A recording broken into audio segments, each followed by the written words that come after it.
আজকে এই পদ্মা সেতুর মতো 65টা পদ্মা সেতু করা যেত।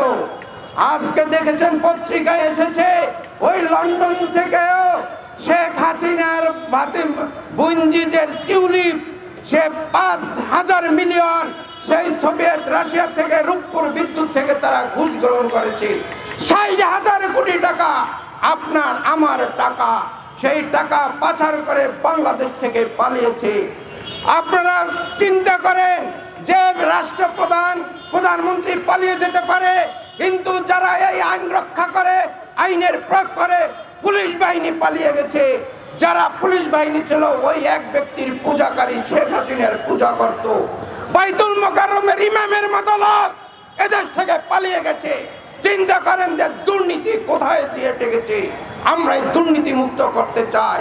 16 বছর আমাদের উপরে যারা স্টিম রোলার চালিয়েছে, এই শাহবাগে নিষিদ্ধ ঘোষিত ছাত্রলীগ, যুবলীগ, হেলমেট বাহিনী কর্তৃক আমরা এখানে কোনো মিটিং মিছিল করতে পারতাম না।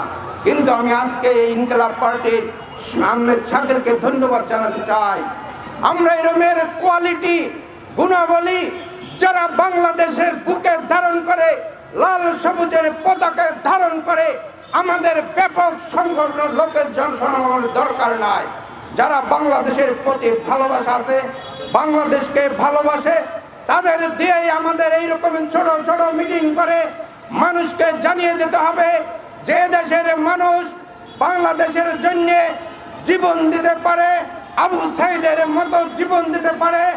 এই দেশের মানুষ পালিয়ে যাবে না, পালিয়ে যায় ওই কুলাঙ্গার, ওই বদমাইশ, ওই ওবায়দুল কাদেরের মতো যারা দুর্নীতিবাজ। এদেশের মানুষকে 15 বছরে 17,000 মিলিয়ন ডলার বাংলাদেশ থেকে পাচার করেছে। অনেকে অনেক কথা বলেছেন, চাঁদাবাজি আর হতে দেওয়া যাবে না। আমাদের এই বাংলাদেশকে নতুন করে সাজাতে হবে। আজকে যারা উপদেষ্টা মণ্ডলী আছেন, ইউনূস সাহেব, বিশ্বে আপনার নামে খ্যাত আছে এবং আপনার গ্রহণযোগ্যতা আছে। আগামীতে আপনি যদি ভুল করেন, সেই জুলাই আগস্ট বিপ্লব হয়তো ব্যর্থ হবে, কিন্তু আমরা ব্যর্থ করতে দেব না। এখানে প্রতিটা লোক সেই 16 বছর জীবনের ঝুঁকি নিয়ে, মামলা হামলা নিয়ে রাজপথে ছিল, আগামীতেও থাকবে। এবং পরিশেষে একটি কথা বলে শেষ করব, আমরা কারো পূজা করতে চাই না। আমরা বাংলাদেশকে 53 বছরে প্রতিষ্ঠা হয় নাই, আগামীতে প্রতিষ্ঠা করতে চাই। কিন্তু আজকে যারা বিপ্লবের সরকারে আছে, ওই 2-1 উপদেষ্টার মতো এটা বলতে চায় না যে রাজনীতিরা 53 বছরে যা পারে নাই আমরা কেন করতে পারবো এই অল্প সময়ে। আরে আমরা তো, আপনি তো রাজনৈতিক ব্যক্তির সমালোচনা করতেই পারেন, কারণ আমরা সাধারণ জনগণের ভাগ্য পরিবর্তনের জন্য রাজনীতি করে।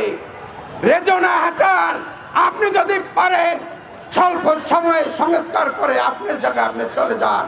বাংলাদেশ প্রতিষ্ঠা করতে এই 16 বছর আপনার কি অবদান সবাই আমরা জানি। পরিশেষে শুধু তারেক জিয়া ঘোষিত আমরা যারা যুগপৎ আন্দোলন করেছি, ওই 31 দফা যদি বাংলাদেশ কাঠামো তৈরি করা যায়, তাহলে বাংলাদেশ হবে শহীদ প্রেসিডেন্ট জিয়াউর রহমানের যে আদর্শ নিয়ে 19 দফা দিয়ে বাংলাদেশ গঠনের স্বপ্ন দেখেছিল, সেই স্বপ্ন বাস্তবায়ন হবে। সবাইকে ধন্যবাদ। বাংলাদেশ জিন্দাবাদ, বাংলাদেশ লেবার পার্টি জিন্দাবাদ, ইনকিলাব পার্টি জিন্দাবাদ।